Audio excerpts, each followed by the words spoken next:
Good morning! Hello everyone! Welcome to my vlog.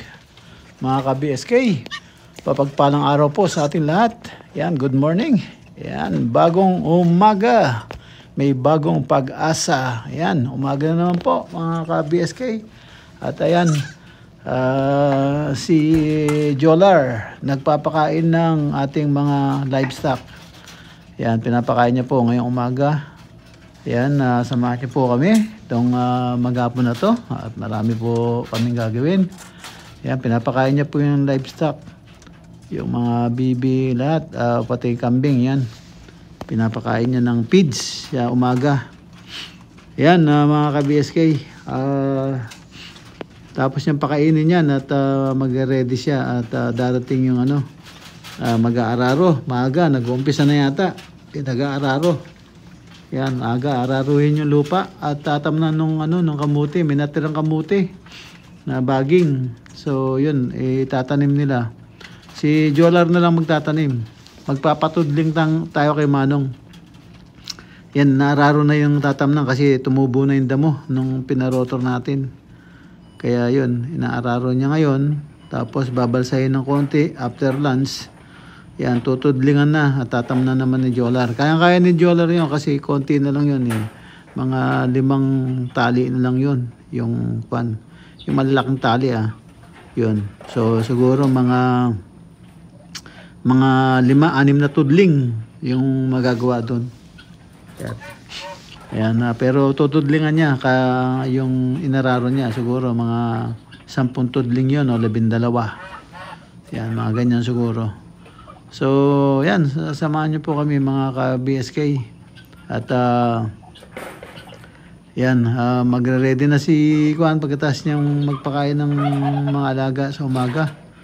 Yan, at itatabi niya yung mga kawayan doon kasi mag-aararo si Manong, baka matamaan ng kalabaw. So, yun, nasa ilalim ng mangga. Ayan po si Jolar, ang ating bagong kasama sa farm. At yan, masipag na naman at sana wag siyang magbago. Pero hintayin daw niya akong dumating. So yan, sabi ko sa kanya, bahala na siya dyan. Yan, medyo maganda yung panahon, hindi masyadong mainit. 346 minutes later. Ayan mga ka-BSK, ayan ang sinasabi ko. Ayan si Manong, nag-aararo na siya. Medyo marami-rami na yung naararo niya. Maaga siyang lumusong, medyo madilim-dilim pa yata. Gusto niyang tapusin ngayon maghapon na to, yung leftover na yan. So ayan naman si Joral, inaano niya yung mga kabayan, tinatabi niya, baka mahagip ng kalabaw. Yan, medyo marami-rami pa pala yan, mga kawayan. So yan, tatabi niya just in case kasi yung mga iba na bubulok na eh. So itatabi niya doon muna sa ano. Ayan, tignan natin at baka magamit pa yan na mga kulungan, ganyan. Ayan si Manong, napakaaga oh. Inararo na agad yung ating ano. Yan oh, kasi tinubuan na ng damo. Tapos ngayon ano niya, after ng araruhin niya, babalsahin niya. Pag nabalsa niya na napatag niya, hindi na masyadong uka-uka. Yun, tutudlingan naman niya para maitanim yung ating sweet potato. Ayan, ang ating kamuting baging, mga ka-BSK. Ayan, marami na tayong tanim na ano, kamuti. Ayan, at ito, may leftover pa. Sayang. So, itanim na rin natin. May bakanting lupa pa naman. So, yan. Bala ko sana. Patatamnan ko ng ano yan. Talong. Yan. Talong saka okra. O kung ano man. Pero, kamuti na lang tinanim namin dahil ano, may sobra kasi. So, yan. Para marami. Pero, ano yan, panggamit lang siguro. Merong ano dyan, magkukulang yan. Yung sobrang tudling, baka yan, magtanim na lang ng panggamit. Talong, okra, kamatis, mga ganun.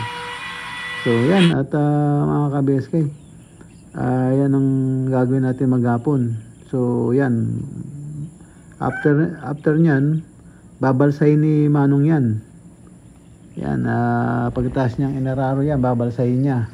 Pagkatapos balsahin, ayun, tama-tama, lunch na. Magda-lunch muna siya. Tapos babalik siya. Yun, tutudlingan na mga bandang hapon. Sa pag bumalik siya. Doon na tutudlingan, siguro mga alas 2. Yun, habang tutudlingan naman niya, si Jolar naman, ayan, tatamnan niya. Tinuro ko kay Jolar kung paano magtanim ng tinutusok lang, hindi yung kinakalkal pa at tinatabunan. Yun, tutusok mo lang yung ano para mabilis at saka marami papasok dun sa loob, sa ilalim ng lupa pala. Yun, mas marami siyang laman ang mangyayari. So hindi pa masyadong bihasa si Jolar, pero alam niya na yung gagawin niya. Yan, tingnan natin kung paano niya diskartihan at saka yan, medyo susunod maalam na niya yan. Oh. Yan, malapit na matapos yung pag-aararo ni Manong. Samahan nyo kami, mga ka-BSK. Yan, hanggang sa makapagtanim si Jolar. Itong maghapon. Yan, oh, maganda yung panahon. May araw pero hindi masyadong mainit. Mainit. So, yan, sana wag umulan. Hintayin mo nang matanim lahat yan bago umulan. Mas okay. Ayan, medyo may katagalan na yung ano natin, kamuting baging natin, no? Bali 4 days yata, 5 days na stock dahil hindi pwede si Manong mag-araro. May appointment sa iba, nakatanggap ng trabaho na mag-aararo din. So hindi tayo napasyalan. Ngayon lang tayo napasyalan ni Manong. So yung iba nasira na yung ibang kamote. Pero marami pang okay. Fresh pa yung mga magdadahon pa yon. Yung kamote naman hindi masyadong masyalan. Kamote yan. Ayan. Ayan, at yan. Tapos na si Manong. So babalsahin lang yan. Tapos yun, ayan, tingnan natin, abangan natin kung paano magtanim si Jolar. Kasi yung mga dyan sa Castillejos, shoutout dyan sa mga kabarangay ko dyan sa Castillejos. Yan. At kahit hindi ko kabarangay, shoutout sa inyo lahat yan. Andiyan sa mga PBC, sa timba. Sila ng kamuting baging is difference, no? Ibang style. Yung sa kanila kinakamay nila na bago tabunan. Siguro natatakot sila na mabali, hindi tumubo o ganun. Yun ang hindi nila alam. So papakita natin ngayon sa kanila baka gumaya sila kung sakaling ano mag-click. Pero tulad ng sabi ko, na-stick yung bagging. Pero pag tumubo yan, sigurado yung panigurado. So si Jolar, bago pa rin mana namin ng nakamote. In-explain ko lang sa kanya. Dapat itusok yung bangkay, bangkay yung bagging. So yun, kailangan iladlad mo muna yung mga bagging, i-distribute mo muna sa tudling para mabilis ka. Ayan si Manong, dinidiskarte na niya, binabalsa na niya. Talagang gusto na rin niya matapos, may appointment pa siya yata bukas. So baka hindi niya na mabalikan yan, kaya tinatapos na ngayon. So yan, actually yan si Manong, parang nirerentahan namin, no? So bayad yung kalabaw at bayad din yung tao. So yan para malinaw malaman nyo, no? Hindi sa akin yung kalabaw at si Manong ay kinokontrata lang natin. Yan, tapos si Jolar, yan nga tinuro ko kung paano magtanim. Yan, sabi ko sa kanya para madali, i-distribute mo muna yung bagging ng kamuti sa mga pedling. So para yun, tusok ka lang ng tusok, ayusin mo, itatama mo kung nasa gitna, tas tusok. Yun lang, tusok hanggang sa pag tusok mo, habang hakbang mo naman, inaapakan mo na rin yung tinusukan mo. Kasi apakan mo ng konti para magsarado yung butas. Yun, apakan mong ganun. Yan, para maganda tubo ng kamote. So yan, abangan natin kung makukuha ni Jolar. Kasi ano yan, in-explain ko lang sa kanya kung paano itanim, no?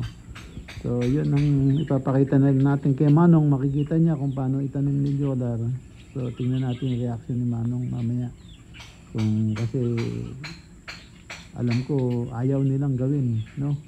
Yung mga mana namin, sinabi ko ng ganun yung gawin, itusok para hindi na kinakalkal ng kamay at natabunan yung bagging. Itusok mo lang yan, nasa loob na yan, mabilis pa. Marami pang babaon na bagging. So isipin mo yun, yung ilang buko yun na pinanggagalingan ng dahon. Pag lumabas ng ugat nun, yun ang maglalaman sa kamote. So yan, hindi nila alam. Yan sa may Castillo House. Yan, shout out sa inyo lahat dyan. Yan, para baka gumaya kayo. So pag andyan na ako, tuwing magtatanim kami ng kamote, ganong style. Ako na mismo ang gagawa. Ako na mismo magtatanim para makita ng mga kasama natin at magaya nila, no? Kung ngayon yung mga taga Castillas kung susunod, tingnan natin.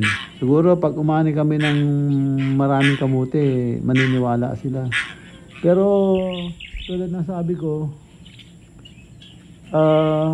noong high school ako, nasa bukid nga ako, no, lahat halos na tanim ko na yata, lahat na halaman. So yung kamuti nagtanim kami. So the way na tanim namin ganun. So lagi kaming maraming ani. So kaya saka kung pagbabasihan, kakalkalin mo ng kamay, nadumihan na yung kamay mo, mabagal ka pa. Kasi kakalkalin mo pa yun eh. Tapos saka may ilalagay yung bagging, yung dulo, yung pinakapuno. Kaya yun ang tatambunan nila. Ang naisip siguro nila, yung bunga o laman ng kamuti, doon manggagaling sa mismo pinakapuno niya. Sabi, ayun ang hindi, mali yun, mali. Kung saan lumalabas yung mga ugat, doon siya maglalaman. So yun, kada buko niya mag-uugat yan. Kung mahaba yung baging na ibabaon mo, isipin mo yun, mahaba yung baging ibabaon mo, lahat yung maglalaman yun. Oh, yun. Yan, tingnan natin. Magandang edukasyon to. So, yan. Kung pagpalain tayo, gumanda, Pero hindi tayo sigurado kasi hindi naman ako yung nagtanim eh. At si Jolar tinuturo lang natin. Pero palagi ko naman manggaang din ang kamay ni Jolar sa pagtatanim. Nagtatanim din siya. Yun nga lang yung isang ani lang, yung pechay, yung mga ganun, labanos, mga yan, tinatanim niya. Okra, yan, nagtatanim din yan. Mga yan. So yan, tingnan natin. At si Manong, ayan, panay ang balsa pa rin. Tuwa yung balsa niya, no? Napakaliit, no? Yan, napakaliit. Parang ang gaang lang iangat, no? Tapos kulang, parang napakakonti lang nung ano niya, suklay niya. So kasi noon yung ginagamit namin kahoy, yung kahoy na matigas. Kahoy na matigas yung balsa namin. Ano yan, bali 5 yata, 5 layer yata o 4. Tapos puno ng suklay yun, puno ng bakal na nakatayo, no? Para paggapang niya dun sa inararo mo, talagang dinudurog niya yung lupa. At kinukuha niya yung mga baging o mga damong makakapal. Yun ang inaangat. Tapos yung pinupulot, yun, itatabi sa pilapil o ano. Yan. Yan ang ginagawa ko noon. So yan, nako, lahat ng trabaho sa bukid, name it, yan, naranasan na natin. Kaya yan, sana pag uwi ko, masusubukan ko ulit. Yan mga ka-BSK, tapos na magbalsa si Manong at pauwi na rin siya. Yan, at magla-lunch. 346 minutes later. Ayan mga ka-BSK, si Jolar, ready yung mga kambing natin. Isosoga niya doon sa mga damuhan. Ayan si Jolar, yung ating mga kambing isosoga niya doon sa damuhan. Ayan, habang hinihintay niya si Manong at babalik para mag-tudling. So ayan, kinukuha niya yung mga ating kambing at isosoga niya doon. Ayan, tinali niya agad lahat bago, ayan, sabay-sabay, kaya nag-bowl yung lubid. Kaya sabihan natin mamaya kung para maganda, hindi siya mapagod, mahirapan. Ayan, yun, dinala niya na yung dalawa doon para isoga sa mga damuhan at babalikan niya yung mga yan. Ayan, andyan na si Manong, mag-aararo na. A few moments later. Ayan, Manong, ayan, welcome back. Ayan, nakapag-lunch na si Manong. Ayan, nagtutudling na si Manong. Yan ang tatamnan ng kamote, yung tinatayo niya tudling na yan. Inaararo niya tudling. So, ayan, ayos na. Siguro, talaga may lakad si Manong, kaya tatapusin niya ngayon yan. Ayan, yung katabi niya, kamuti rin yan, mga ka-BSK. Ayan, kamuti niya. Ano lang ng mga damo, pero okay yan. Maglalaman din yan, kahit may damo yan. Pag lumago na yung dahon yan, mamatay na yung damo. So, yan, panay ang tudling. Tudling pa rin si Manong. Tudlingan niya muna habang si Jolar sinuga yung mga kambing. Yan, tapos chichibog muna si Jolar. Yan, tama-tama, mga bandang tapos na si Manong. Magtutudling na si Jolar. Kayang-kaya niya yan. Napakadali lang yan. Pag tinusok-tusok mo lang yan, napakabilis. Kasi alam ko dahil ginawa ko na yan kaya yan, madali lang magtanim ng kamuting baging. Pero yung style ng mga Castillejos mahirap. Kasi nakaupo ka dyan at nakaupo ka, binabaon mo yung mga baging. Yan. Pero ito, napakadali lang. Tusok ka lang ng tusok. Ayan mga ka-BSK. Maya-maya, hintayin natin si Jolar. Yan. At panoorin muna natin si Manong. At maglagay muna tayo ng background para yan, masiyahan si Manong. Yeah. At tara, samahan niyo po kami at abangan natin kung paano magtanim si Jolar ng kamuting baging na hindi alam ng mga taga Castillejos. Kaya yan, medyo tutulungan natin sila para ma-improve. Pero pakita muna natin na maglalaman. Baka mamaya hindi maglaman. No? Pero no doubt, sigurado maglalaman. Ayan, mga ka-BSK, samahan niyo po kami hanggang matapos. Konti na lang. Malapit na, hapon na rin lang. Ayan.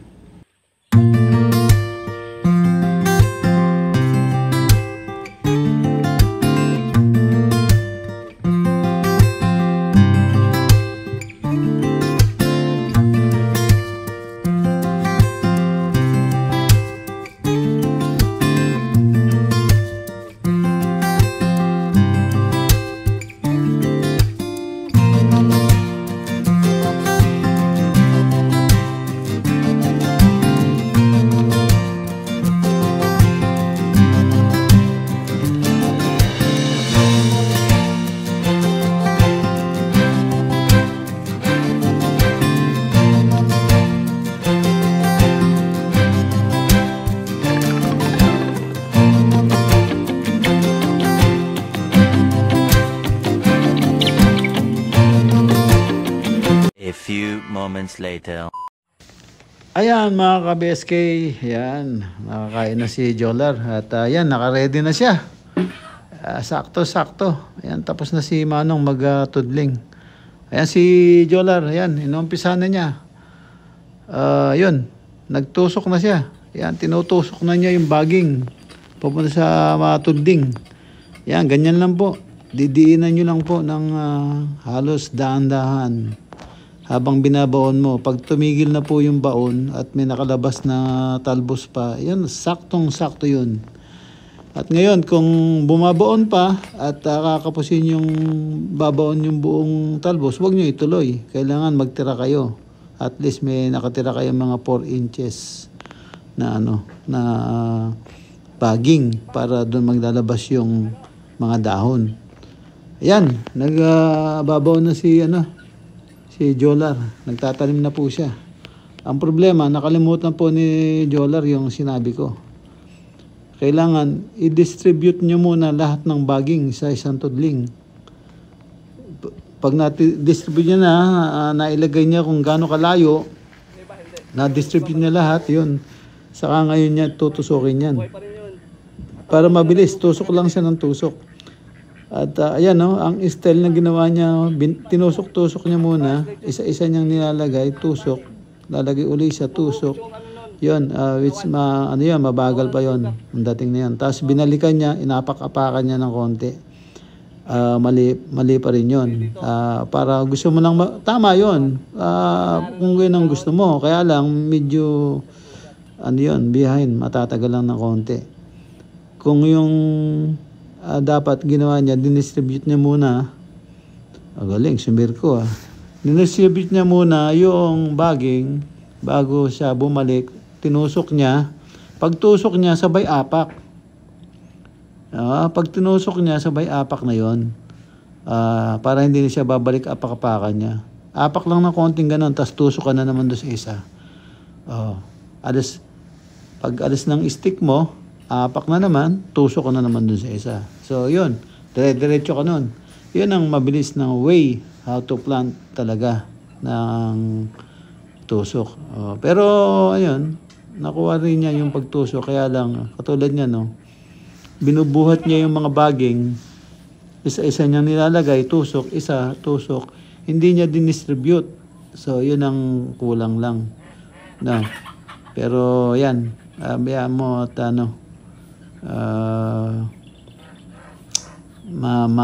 mama-master din niya yan. So, yan lang po, mga kabarangay, dyan sa Castillejos, Zambales. Yan, wag po kayong matakot na gamitan ng stick po yung baging ng kamuti. No? Kahit kung mahaba nga yung baging, mahaba pagkaputol. Pwede mong ipitin ng stick mo yan ng half, gitna. Tapos ibaon mo. Yun doon sa may puno, kung meron lumabas na baging pa sa may puno, sa lumabas ng pangi sa lupa, huwag kayong matakot, okay lang yon. Matutuyo yun, hindi naman tutubo yun, hindi magkakadaon yun, kasi puno nga yun eh. Pero yung binaon mong yun, na nandun sa lupa, pag nagkaugat yun, maglalaman yun. Pero yung sigurado, yung dun sa ipita mo ng stick, pinagbaonan mo, buhat doon, maglalaman na yon hanggang sa talbos. So, yun. Ganun lang po kasimple. Ganun po kasimple. Mabilis. Siguro, 2 tao mo, kahit gaano karami yan, kayang-kaya siguro eh. Isang tiga lapag ng baging at isang tiga tusok. So, yun. Pagka nalapagan niya na lahat, tutulungan ka naman niya magtusok. Kasi, wala naman kahirap-hirap yung lalapag mo lang yan kung anong distansya, di ba? Nandyan na yan eh. Kung maganda nga pagkalapag, hindi mo nahawakan eh. Tutusukin mo na lang, pabaon eh. Ganun lang kabilis. Yun sinasabi ko. Kasi mga ka-BSK, nagpatanim ako nung una, sinasabi ko nga, at gumawa na kami ng stick. Ayan, demo ko na kay Joey, yung dating caretaker natin. Wala na si Joey mga ka-BSK at nagpaalam. Mag-aalaga daw ng magulang. So, hindi natin siya pwedeng pigilan. Yan, kaya yan na, andyan na si Jolar, siyang dumating. So, yun, pinademo natin, pero natatakot daw yung mga nagtatrabaho sa sa pagtatanim, sa kaste. Hindi sila bihasa na stick ang gagamitin. Yan, dumaan si Ron. Dumaan, sayang sana. No, yan, may ginagawa po sila yung ating kubeta sa labas. Yan, i-upload po natin. I-upload pa po natin kung anong update doon po sa kung hanggang saan. Ayan, si Jolar, napakarami na naitanim. Ayan. Ayos. Ayan, siya lang mag-isa. Kaya napakasimple lang. So, yan, kayang-kaya niya. Konti na lang po. Nakapagtanim na siya doon sa may dulong-dulo po. Kasi tira lang po yan na baging. Tira. Siguro 5 tudling lang matatamnan niya dyan. 6, mga ganun. Ayan. Konti lang Kumbaga, parang training na rin yan kung paano magtanim ng kamote. Para makita rin ni Manong yung nag-aararo po, mga ka-BSK. Kaya nagtanong siya kanina kung nagtanong siya kanina na paano raw maglalaman. Mababali daw. So yun, pinaliwanag ni Jolar kasi napaliwanag ko na rin kay Jolar kung paano. So yun, sana nalinawan si Manong. Ang susunod ma-copy nila para mas mabilis at hindi kailangan ng too much manpower, no? Kasi pagka nagtanim sila ng kamay ang ginagamit, kailangan marami ang nagtatanim. At least mga 3. Ayan, mga ka-BSK, ayos na. May nasample na tayong pagtanim ng kamuti sa stick, no? Ayan, sa ibang parte ng Pilipinas, ganyan din ang ginagawa nila. Ayan, nagtaka lang ako sa Castillejos, iba ang style nila. No, yan, kaya yan, mga ka-BSK, yan, malapit nang matapos si Jolar. Yan. At yan, merong yung kamuti na yan, late na yan dun sa mga naunang tinanim. So late na mga 1 buwan 1 month and 1 week yata. So kaya mahuling aanihin yan. So mahuling aanihin. Siguro baka abutan pa namin yan pag umuwi ako. Kung maani man ng maaga-aga, at least magtira ng kalahating sako para abutan namin. Hindi naman mabubulok agad yan eh. So yan, mga ka-BSK, yan ang sample natin sa pagtatanim ng kamote. Yan, yung mga hindi pa alam kung paano magtanim ng kamote, stick lang ang gamit, no? Hindi na kailangan yung kamay, basta't nagambol yung inyong lupa. Yan, itusok nyo lang yung inyong stick, ay naitanim na yung kamuting baging. Ganun lang po kasimple at ganun lang po kabilis. Huwag po kayo matakot, maglalaman po yan. Ayan o. Mayroon pa pala siyang bit-bit na Hindi niya dinistribute kaya nalilito-lito siya ngayon. So, na pagtutusok, nalilito siya kung hanggang saan na siya. Kasi isa-isa niyang binibit-bit niya. Ayan o. Tapos pupunta siya dun sa bibitawan niya, tusok. Tapos kukuha siya uli, bibitawan niya, tusok. Yun po yung na-discartian niya, no? Nakalimutan niya yung sinabi ko sa kanya na i-distribute sa tudling. Yung yan, sinundan po natin siya ng camera. Malayo na po yan. Yung pwesto po lang niya, malayo na po yan. Pinokus ko lang po yung camera. So, yan. Kaya po siya nakunan. Pero malayo na po yan. So, yan. Marami-rami na po siya ng tatanim. At yan. At tapos na. Mga BSK, ang ating maghapon. Ayan. Last na yata yun sa dulo niya. Yung bit-bit niya, last na yun eh. Ayan. At na-demonstrate na po natin din ang sakali may manood dyan na kabarangay ko, Castillejo, shout out po sa inyo. Ayan, ganyan lang po kasimple yung pagtatanim po ng baging sa kamuting baging sa stick po. Ayan, ayan, tapos na si Jolar. Ayan, at magpapasilong siya ng kambing. A few moments later. Ayan mga ka-BSK, ayan, sinilong niya na yung mga kambing, ayan. At pinapapanik niya lahat para masarado na niya at pagpunta na sa kanya-kanyang kwarto yung ating mga kambing. Ayan, tapos na rin ang maghapon mga ka-BSK. Ayan na, at gagarahin na rin yung mga kambing. Ayan, maraming salamat po sa inyong panonood. Dito lang po muna.